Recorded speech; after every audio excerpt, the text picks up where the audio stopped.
Babaláwo international gbogbo èèyàn ya mi tí ẹ wò mí ìbùkún ayáyé lọ́wọ́ jẹ́ ti yín o ẹ̀kálẹ́ ẹ̀kú ojúmọ́ ẹ̀dẹ̀ká sọ níbi tẹ́ ti wò mí Orúláwà onímọ̀wá Orúláwà ní ìgbà tí mo fi ṣe fídíò yìí ẹ wo màá kó wa ní iṣẹ́ kan ní iṣẹ́ ní èní iṣẹ́ rí iṣẹ́ tí mo fẹ́ kó wa yìí Olúgbòhùn tẹ́ bá rí wọ́ráìtì ọ̀pẹ Olúgbòhùn wà fún aṣínà kí èèyàn fi ṣínà ayọ̀ fún ara ẹ̀ bóyá ọ̀nà bá dí kí èèyàn fi ṣí nǹkan tó àwọn Olúgbòhùn wà fún ni Olúgbòhùn wà fún ìṣẹ́gun náà bóyá tí ayé bá gbógun tì ẹ́ táyé bá ti gbógun tì títí tí ó bá ti pọ̀ jù wọ́n á fi ṣépè gbogbo ẹni bá gbógun tó bá wà níjọ rẹ̀ pọ̀ nídìí lẹ́yìn ẹ kó ń tọ̀ kí ilẹ̀ kó mú kíkọ́ báyìí kó ṣẹlẹ̀ kíkọ́ báyìí ṣẹlẹ̀ ìkan tó Olúgbòhùn wà fún nìyẹn wọ́n ta kókó aṣẹ́ta ni Olúgbòhùn wà fún ó wà fún aṣẹ́ta ó wà fún aṣínà ó wà fún ìlọsíwájú ó wà fún kó gbé pé òfin gbàdúrà fara ẹ̀ kọ́nà kó là fún ẹ orógbó ẹ̀rọ láyé ojú olóko tó ìgbà tó Olúgbòhùn wà fún nìyẹn Olúgbòhùn wà fún kó máa fi ṣépè fún kó máa fi dẹ́ṣẹ̀ wà fún kó máa fi dẹ́ṣẹ̀ máa kọ́ wa lẹ́ni pẹ̀lú inú kan bọ̀ mo bẹ̀ èmi tí mò ń lò ó sẹ́tìrì òun ló wà lọ́wọ́ mi èmi tí mò ń lò ó mi gbọ́dọ̀ show ẹ̀ lórí because of Facebook and TikTok mi fẹ́ kọ́ lọ block account mi so èmi tí mò ń lò ó mi ò fi gbàtẹ̀yàn jẹ́ o kò sẹ́ni tó bá ń lò láti máa fi gbàtẹ̀yàn jẹ́ aṣọ máa pọ̀ mọ́ lọ́rùn ní ọmọ ìyá mi wọ́n máa ṣe kí ni mo máa ṣe bìkọ́ mi rẹ̀ bá mi di kámẹ́rà mú ọgbọ́n máa fi ṣe so bá lọ máa ṣe yìí lọ wá ìjàpá kan tó gbó dada akọjàpá tó bá gbó dada akọjàpá mú akọjàpá kan àti alágẹmọ òye kan ìjàpá òye alágẹmọ òye gbèsílẹ̀ mú ọṣẹ ìbílẹ̀ dúdú díẹ̀ níwọ̀nba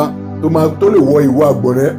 àgbọ̀nrẹ́ ìwé gàlà ló ń jẹ́ bẹ́ẹ̀ àgbọ̀nrẹ́ tí o bá ti wá mú wàá mọ̀ọ́sẹ̀ ìwà kó sínú abọ́ kan bá ti kó sínú abọ́ kan wàá dú ẹ̀jẹ̀ kìíní sí ẹ̀jẹ̀ àwọn méjìjì di sí orí ọṣẹ yẹn pọ̀ bá ti pọ̀ wàá mú ìfun jàpá àti ìfun alágẹmọ òye wàá kó àti ẹ̀dọ̀ àti ìfun kó sínú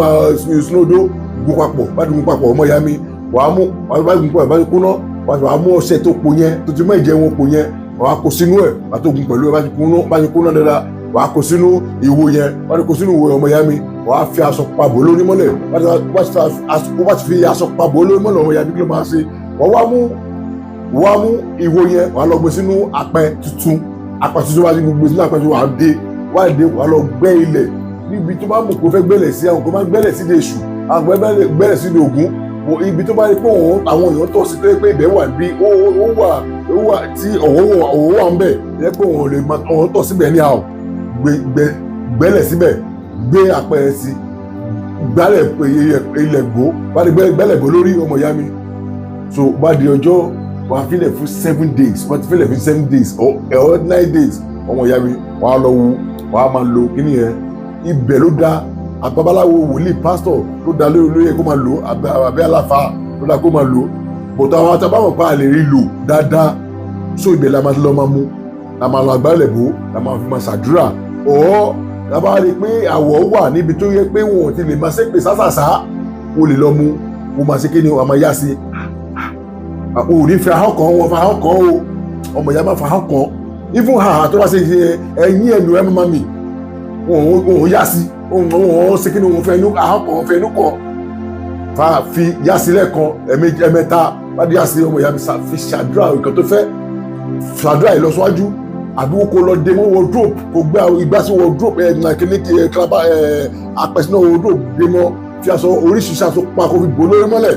nǹkan sọ ọmọ ẹ̀bẹ̀ wà mẹ̀yàwó bá wà bẹ́ẹ̀ wọ fọ́lẹ̀ ó sọ òdì àríbẹ̀ iṣẹ́ tó lágbára ni kò yẹ kí n mú sílẹ̀ rárá iṣẹ́ rí pé alẹ́ ni mo ṣe kí ṣe post yìí mo ṣe kíní yìí mo ṣe rìkọ́dì yìí the reason why ni pé mo mọ̀ tó gbé káwọn èèyàn ọmọọṣẹ́ mi àti everybody kò níbí ni ìfẹ́ mo jáde lójú ọmọ ìfẹ́ mo jáde lójú èèyàn so tó bá ti wá ṣe tán ọmọ ìyá mi iṣẹ́ mo múlẹ̀ yìí mo múlẹ̀ tó tọkọtọkọ ni bóyá mi ìfẹ́ mọ̀ bóyá Yorùbá àbí Ìgbò àbí Haúsá tó wá láti gbé Yorùbá tí mo sọ lọ ṣe bóyá Yorùbá kan yókèrè kan kò yé kò kàn mí bóyá Yorùbá ọ̀ bóyá Ìgbò bó bá yẹ Ìgbò ní bọ́ọ̀rí ó ṣe má ní kó bá mi ṣí ẹ̀ ṣó mo bá mi ṣí ẹ̀ ni àti pé mo fẹ́ bá ayé ìbálẹ̀ mo fẹ́ gbẹ́ ayé ìbálẹ̀ tí bá sọ etí ẹ̀ gba ayé ìbálẹ̀ ibo bá a ju ẹgbẹ́ ibo iṣẹ́ ni mo ṣe ẹgbẹ́ ibo ní ibo máa appreciate mi ju Yorùbá lọ kí ló sọ ẹlòmíràn máa bá mi sọ gíní kan ẹ pè mí rí ẹgbẹ́ ayé ìbálẹ̀ ẹgbẹ́ Yorùbá ìyàwó ni ẹ ṣé ibo lágbára tàbí Haúsá lò lágbára àbúrò ló gbé iṣẹ́ lé mi lọ́wọ́ tí mo ṣe máa sọ etí ẹ̀ tí a di gbáwó mo bá mi àpapọ̀ kó bá mi ṣí ẹ̀ wọ́n bá ipá sọ̀rọ̀ òní ṣí ẹ̀ ni àbójẹ́ àwọn tó máa parọ́ fún òní ṣí ẹ̀ ni àgbé nípa ẹ̀jọ̀ wọ́n ni wọ́n bá mi ṣe ṣí ẹ̀ bó bá ti ṣí ẹ̀ ló máa jẹ́ fún ẹ bó òní ṣí ẹ̀ òkú ní jẹ́ òun ni mo sọ yẹn so mi ìgbà wọn náà lọ́wọ́ ẹ tó bá tó wá ṣe kí ni mi ìgbà wọn kí mo sọ rí àwọn olúgbò wà bí ó jẹ́ òun ni mo sọ yẹn ṣí ẹ̀ tó bá tó wá ṣe bẹ́ẹ̀ ọmọ ìyá mi tó bá tó wá ṣe bẹ́ẹ̀ yẹn owó àti wá ṣe wà máa yá sí ni wà tó máa ń padà síbi tó bá ti mú wà máa da aṣọ bò dáadáa ohun ìyá mi má fi ṣépè fún yàn òun fi ṣépè fún yàn òun fi bà tèèyàn jẹ́ ẹni tó bá ń ṣépè fún yàn tó bá bà tèèyàn jẹ́ ìlọsíwájú aṣọ máa ń pọ́n wọn lọ́rùn so don't do that èmi sọ mo sọ pé kó ba lè share fídíò yìí ni mo tọ́ ẹ sọ yìí ni mo sọ lẹ́kọ̀ọ́ yẹn ọ̀gbọ̀n help me ìgbà mélòó ló help me gbogbo àwọn fáǹsì mi tó ń ràn mí lọ́wọ́ tó ń help mi tó ń share tó ń ṣe gbogbo ẹ̀ á dá fún gbogbo wọn papọ̀ ọ̀nà máa là fún wọn ni